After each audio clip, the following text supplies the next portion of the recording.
Chris. Yes sir. Kuonyesha siasa ni nini? Nionyeshe ndugu yangu. Ukiwa unasubiri ukiwa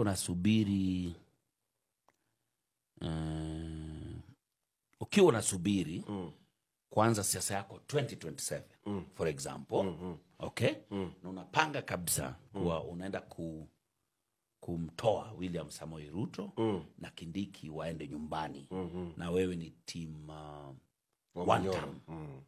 Si wa Munyoro, wewe umesema mimi Ruto na Kindiki Go home, wanaenda nyumbani.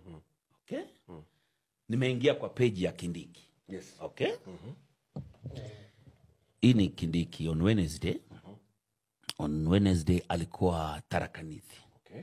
Amekutana na maelfu ya watu. Unaona? Hapa akakuja Kwale Matuga. Okay? Amekutana na maelfu za watu. Akawachana na huko, alikuwa Tononoka Mombasa, ni maelfu ya watu.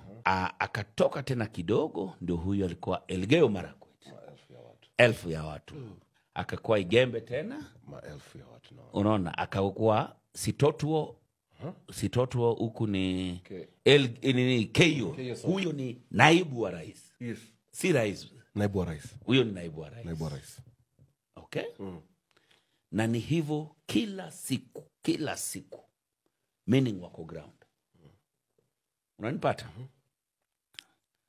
Ukija kwa page ya rais tuseme. Okay?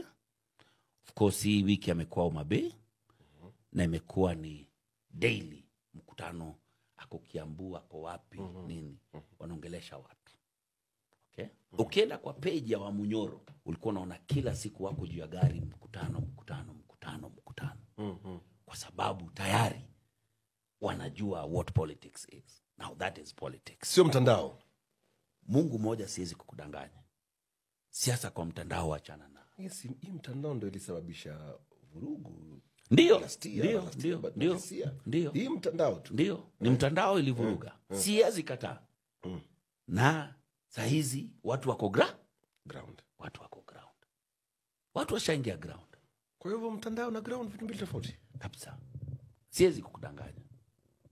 Siwezi kukudanganya. Na kama kuna Gen Z anapanga kusimama, atoke mtandao saa hizi, amue ni ward gani anataka kwenda kusimama, constituency gani, county gani anataka kwenda kusimama. Arudi kwa ile county, aanze sasa tena afresh kujua party ambayo imechukua hapa ni nani. Unajua? Ajue party leaders, grassroots leaders ni akina nani, wapi, nini. Hiyo ndio siasa. Na wanasiasa wanaijua. Na ikiendelea hivi venye inaendelea, Gen Z itabidi wamchague kati ya William Ruto ama timu yenye akina wa Munyoro watamleta.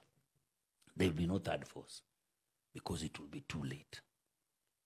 And if they want to create a third force yenye inaweza shtua, lazima saizi wakuwe wameanza kutembea.